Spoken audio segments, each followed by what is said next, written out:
বাড়িতে বেশ খানিকটা কাতলা মাছের ডিম ছিল, তাই ভাবলাম আজকে বানাই। আমাদের বাড়ির সবার খুব পছন্দের মাছের ডিম দিয়ে ঝিঙে।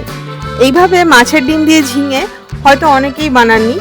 রান্নাটা পুরোটা দেখবেন, ট্রাই করবেন এবং আমাকে কমেন্ট করে জানাবেন যে আপনাদের কেমন লাগলো। আমার ধারণা এটা আপনাদের সকলের ভীষণ ভালো লাগবে। হ্যালো নমস্কার, ইটস বাই মধুলিকায় আপনাদের সকলকে স্বাগত। আজকের রেসিপি মাছের ডিম দিয়ে ঝিঙে। মাছের ডিম দিয়ে রান্নায় আমি দেখেছি, সবজি দিয়ে মাছের ডিম রান্নায় আমি দেখেছি যে অনেকটা মাছের ডিম দিলে কিন্তু টেস্টটা খুব একটা ভালো আসে না। সুতরাং আমি এখানে নিয়ে নিয়েছি 300 গ্রাম মাছের ডিম। মাছের ডিমের সাথে বেশ খানিকটা মাছের তেলও লেগেছিল, সেইটাকে আমি এইভাবে ছাড়িয়ে রেখে দিচ্ছি। এই তেলটাও কিন্তু রান্নায় যাবে।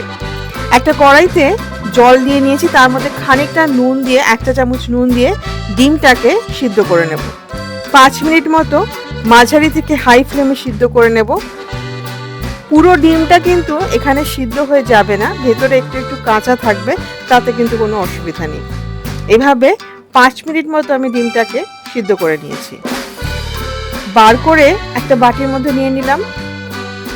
এইবারে ডিমটাকে কেটে নিতে হবে। ডিমটা যখন কাটছি ভেতরে কিন্তু বেশ খানিকটা কাঁচা আছে, তাতে কোনো অসুবিধা নেই, কারণ ডিমটাকে আমরা আবার ভেজে নেব, তখন বাকি ডিমটা পুরো সিদ্ধ হয়ে যাবে। কড়াইতে দিয়ে দিলাম সর্ষের তেল, 1/4 কাপ সর্ষের তেল দিয়ে দিলাম। তেলটা যখন ভালো করে গরম হয়ে যাবে তখন এর মধ্যে দিয়ে দিতে হবে মাছের ডিম। নুন আর হলুদ দিয়ে দিলে ডিমটা কিন্তু কম ফাটবে। আমি কিন্তু এখানে নুন আর হলুদ দিইনি। আপনারা যখন বানাবেন নুন আর হলুদ দিয়েই বানাবেন, তাহলে কিন্তু ডিমটা ভাজার সময় এইভাবে ফাটবে না। ডিমটা 2 থেকে 3 মিনিট মতো মাঝারি আঁচে ভেজে তুলে নিচ্ছি। দুটো মাঝারি সাইজের পেঁয়াজ লাগবে। পেঁয়াজটাকে আমি মোটা মোটা করে কেটে নেব, স্লাইস করে নেব, কিন্তু একটু মোটা মোটা স্লাইস। কড়াইতে যে তেলটা আছে তার মধ্যে দিয়ে দিলাম আরও 2 টেবিল চামচ তেল। একটা তেজপাতা এইভাবে টুকরো করে কেটে দিয়ে দিচ্ছি। তেজপাতাটা ভাজলে খুব সুন্দর একটা গন্ধ যখন বেরোবে তখন দিয়ে দেব পেঁয়াজটা। পেঁয়াজটা দিয়ে একটু লাল লাল হওয়া অবধি ভাজতে হবে। আর দিয়ে দিতে হবে 15 থেকে 20 কোয়া গোটা রসুন। এই রসুনটা কিন্তু রান্নার টেস্টটা একদম বদলে দেয়। মাছের ডিম বা মাছের তেল যখন বানাবেন তেজপাতাটা কিন্তু অবশ্যই দেবেন, তাতে মাছের আঁশটে গন্ধটা অনেকটা চলে যায়। ঝিঙে এইভাবে কেটে নিতে হবে। আমি 1/2 কিলো ঝিঙে ঠিক এইভাবে টুকরো টুকরো করে কেটে নিয়েছি। মাঝারি সাইজের টুকরো, খুব বেশি বড় নয় আবার খুব বেশি ছোটও নয়। রান্নার সমস্ত উপকরণের লিস্ট শেয়ার করা থাকবে রান্নার নিচে ডেসক্রিপশন বক্সে, আর শেয়ার করা থাকবে আরও কিছু সবজির রেসিপির লিঙ্ক। লিঙ্কে ক্লিক করলে রেসিপিগুলো দেখা যায়। দেখে যদি ভালো লাগে অবশ্যই ট্রাই করবেন। পছন্দ হলে প্লিজ লাইক করবেন ও শেয়ার করবেন। ঝিঙেটা কাটা হয়ে গেছে, পেঁয়াজটা একটু লাল লাল হতে শুরু করেছে। এবার এর মধ্যে দিয়ে দেবো ঝিঙেটা ধুয়ে কাটাই ভালো। দিয়ে দিলাম মাছের তেলটুকু।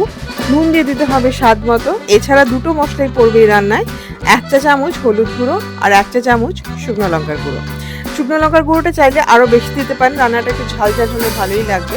ভালো করে মিশিয়ে নিতে হবে, তারপরে ঢেকে রান্না করতে হবে যতক্ষণ না ঝিঙেটা 70% মতো সিদ্ধ হয়ে যায়।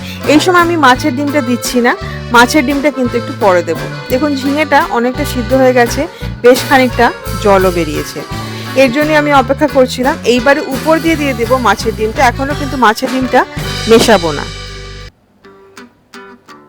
ঢেকে এবার রান্না করব যতক্ষণ না ঝিঙেটা পুরো সিদ্ধ হয়ে যায়। দেখুন ঝিঙে থেকে কতটা জল বেরিয়েছে। এইবারে মাছের ডিমটা মিশিয়ে দেব, যাতে ঝোলটা মাছের ডিমটা টেনে নেয় এবং মাছের ডিমে পুরো স্বাদটা চলে আসে।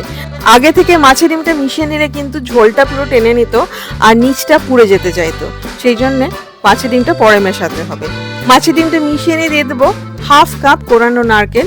এটা অনেকেই দেন না, তবে দিলে এটা কিন্তু ভীষণ টেস্টি হয়। কোরানো নারকেলটাও খুব ভালো করে মিশিয়ে নেব। দেখুন রসুনটা একদম সিদ্ধ হয়ে গেছে, ঝিঙেটাও পুরো সিদ্ধ হয়ে গেছে। এবারে কষাতে থাকতে হবে। 5 মিনিট মতো কষানোর পরে জলটা অনেকটা শুকিয়ে এসেছে। এইবারে এর মধ্যে দিয়ে দিতে হবে চিনি। রান্নাটা একটু মিষ্টি মিষ্টি হয়, তাই দেবো 1 টেবিল চামচ চিনি আর দিয়ে দেবো বেশ কয়েকটা কাঁচা লঙ্কা। কষাতে থাকতে হবে আরও 5 থেকে 7 মিনিট মাঝারি থেকে হাই ফ্লেমে, যতক্ষণ না তেল ছাড়ছে। এই রান্নাটা যত ভালো করে কষাবেন যত ভাজা ভাজা হবে, খেতে কিন্তু ততই ভালো হবে। ঠিক এইভাবে মাছের ডিম দিয়ে ঝিঙে অবশ্যই বানান। আমাকে কমেন্ট করে জানান যে আপনাদের কেমন লাগলো। রান্নাটা যদি ভালো লাগে তাহলে প্লিজ লাইক করবেন, শেয়ার করবেন। ইটস বাই মধুলিকা যারা সাবস্ক্রাইব করেননি অবশ্যই সাবস্ক্রাইব করবেন। সাবস্ক্রাইব করার সময় বেল আইকনটি প্রেস করলে আমি যখনই কোনো রেসিপি পোস্ট করব প্রথম নোটিফিকেশন আপনার কাছেই যাবে। খুব ভালো থাকুন, ভালো ভালো রান্না করুন। দেখা হচ্ছে আরেকটা নতুন রেসিপির সাথে। Happy cooking. Thank you.